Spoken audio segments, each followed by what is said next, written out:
What's up, everybody? Welcome to Sector for Nerds. Today we're going to have a chat about the finale episode of the Ahsoka series and talking about what's going to happen next. Before we begin, make sure you guys like this video, subscribe to the channel. Help me reach 1,000 subscribers on this channel, you guys. It's a goal that I've been working towards for a very long time, and I would really like to get there. So if you guys can help me do that, it would be greatly appreciated. Okay, you guys, that Ahsoka finale.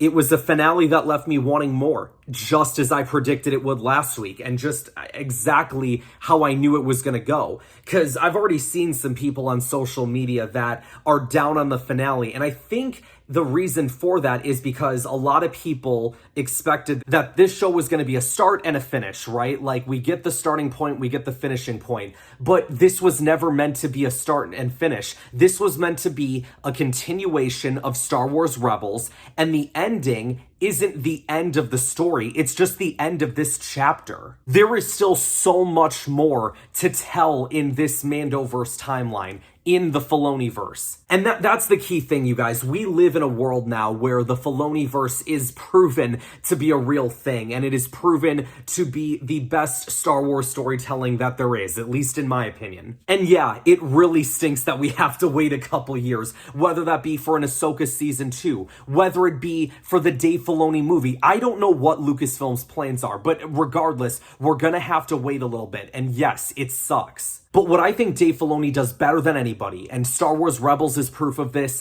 show is proof of it, that he is so good at telling stories that he gets you, invested in the characters, he gets you invested in what he's doing, and he leaves you wanting more. And that's what he's left me with after this show. I want so bad for Ahsoka Season 2, for the Dave Filoni movie, whatever they got going. I love how the end of this episode was basically like the old switcheroo, where it's like Ezra goes back, but Ahsoka and Sabine stay. And obviously I was upset, right? Because I wanted them to get aboard that Star Destroyer. I wanted them to get back to the other universe, but it just wasn't meant to be in that moment. I thought Ahsoka's journey through this episode was amazing. I loved, you guys, that conversation that she had with Sabine at the start of the episode about the only person that really, had her back was Anakin, was her master, right? Because Sabine was expecting Ahsoka to be upset with her decision, and Ahsoka says, look, I've made decisions that have upset a lot of people too, but that were best for me.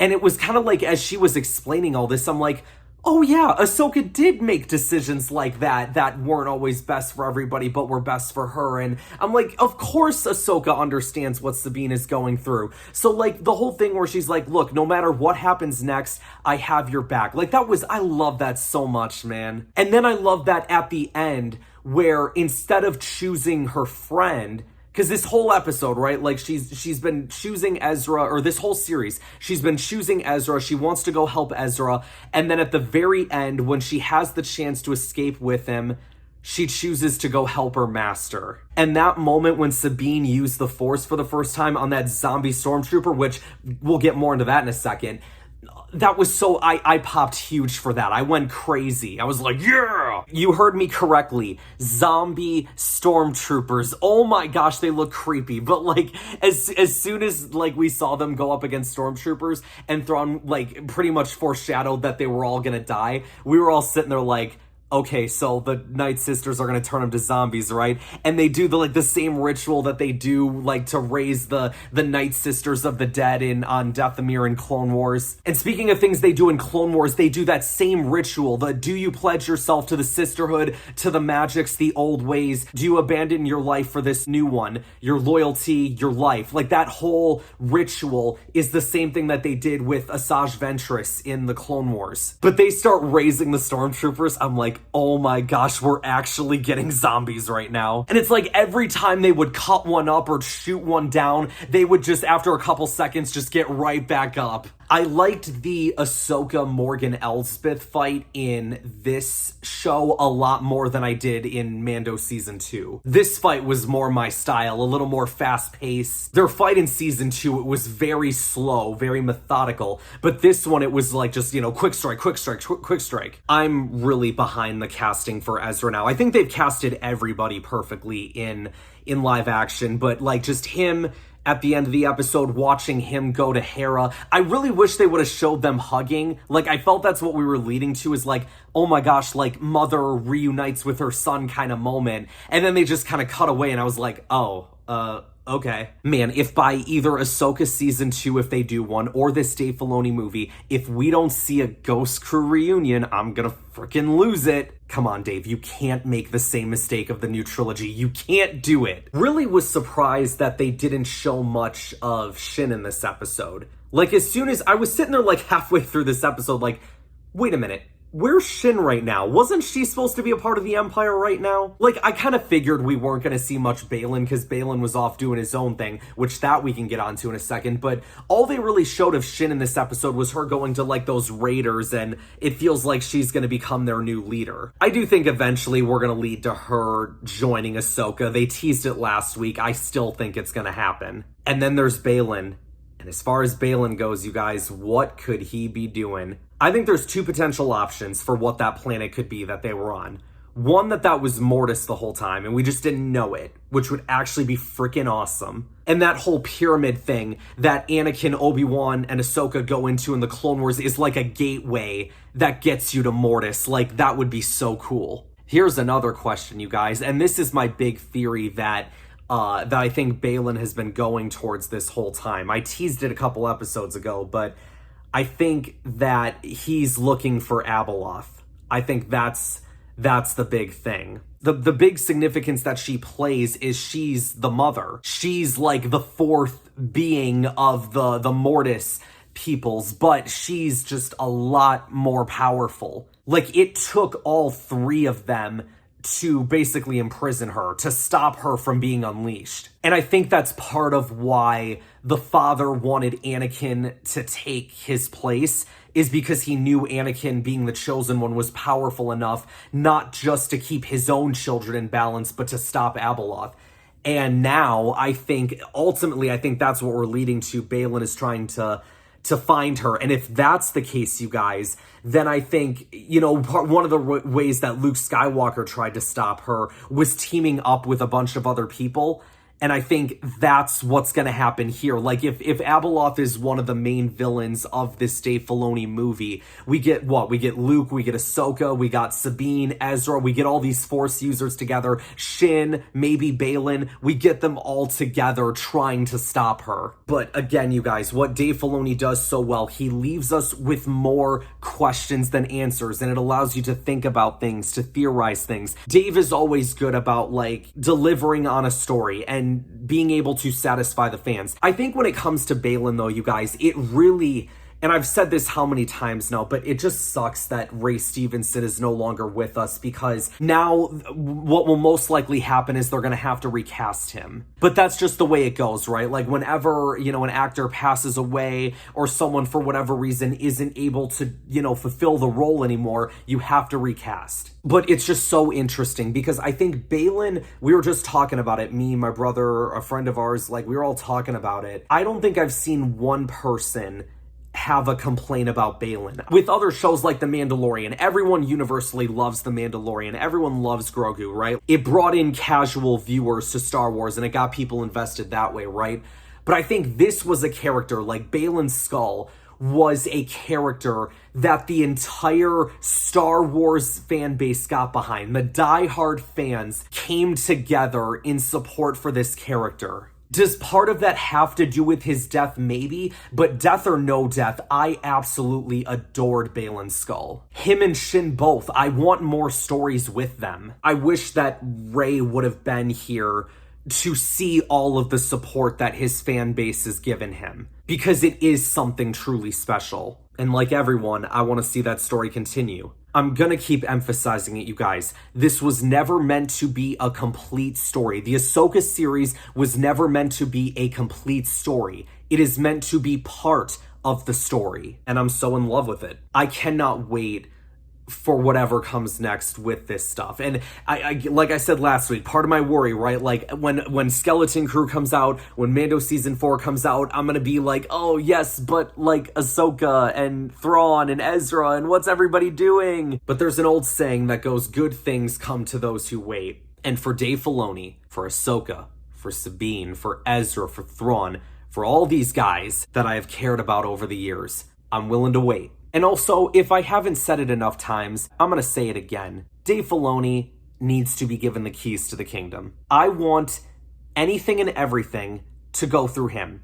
If he doesn't like something, if he thinks that, oh, we shouldn't do it like this, then we should listen to him. I think that Dave is the only person in Disney Lucasfilm that actually knows what they're doing when it comes to Star Wars. It's no secret, I didn't like Andor. Well, I enjoyed Kenobi in certain moments. I also think the show could have been a lot better, and I think had Dave been in charge of it, I think it would have been. Like, if we only get one show a year, or, one movie every 3 years, like, I don't care. I would rather Star Wars be done right than giving us an overabundance of it and it not being done right. And I know there are people out there that are like, oh, Ryan, stop trying to influence the fan base. Like, I'm not influencing anybody. I'm just stating to you guys my opinions, and it is up to you to decide whether you agree with them or disagree with them. Are there certain moments where I will educate people by saying that, hey, this was never meant to be the end of a story? Yeah, of course I'm gonna state that, because that's not an opinion, that's a fact. But at the end of the day, what you guys like and what you guys enjoy is totally up to you. I've always been that YouTuber that tells you guys how I'm truly feeling. If I like something,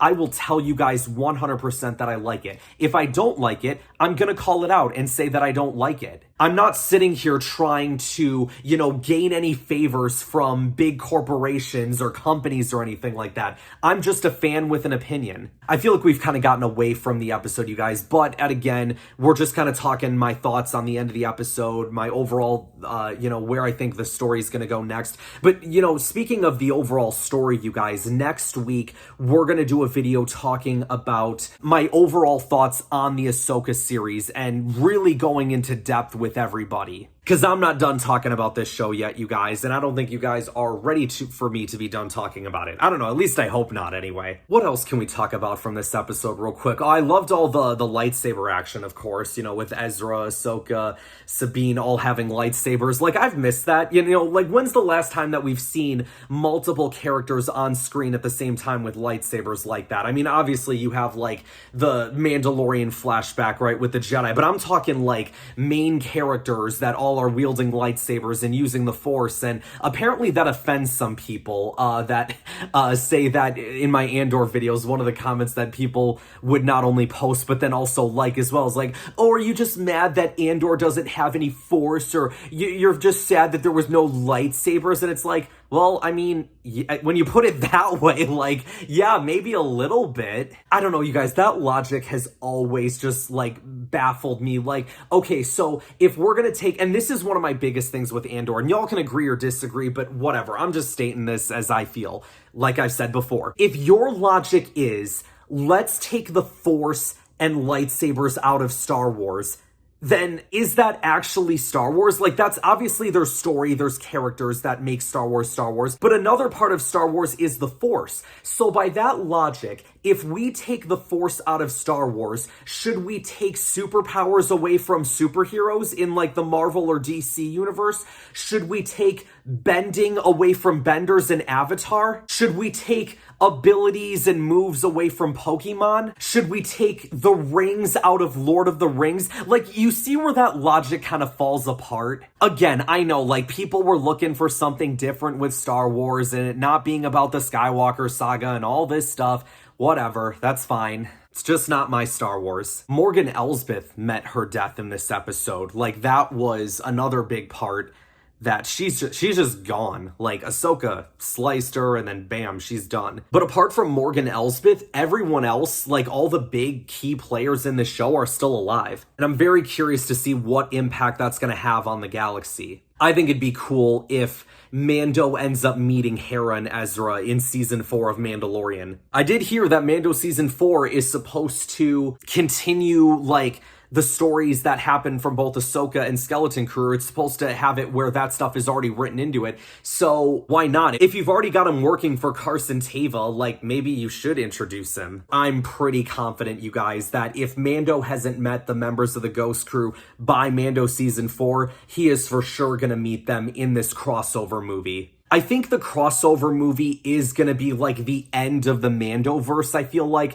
So if that's going to be the case, you guys, I don't mind waiting for the movie for a little bit. But then if we have to wait for the movie, then I feel like we need to get things like a Mando season 4, like an Ahsoka season 2, to keep the story going in the meantime. The more content we get in this time, the better. And the more that it's done by Dave Filoni, the better. Okay, you guys, I think that's all I've got to say about this episode. Thank you guys so much for watching. Like I said, next week, we're going to talk about my overall thoughts on Ahsoka and what I'm feeling about the show. Thank you all for watching, like and subscribe, and I will see you guys next time. Ahsoka is another story where you can step in at any point and not feel that you necessarily have to have seen everything.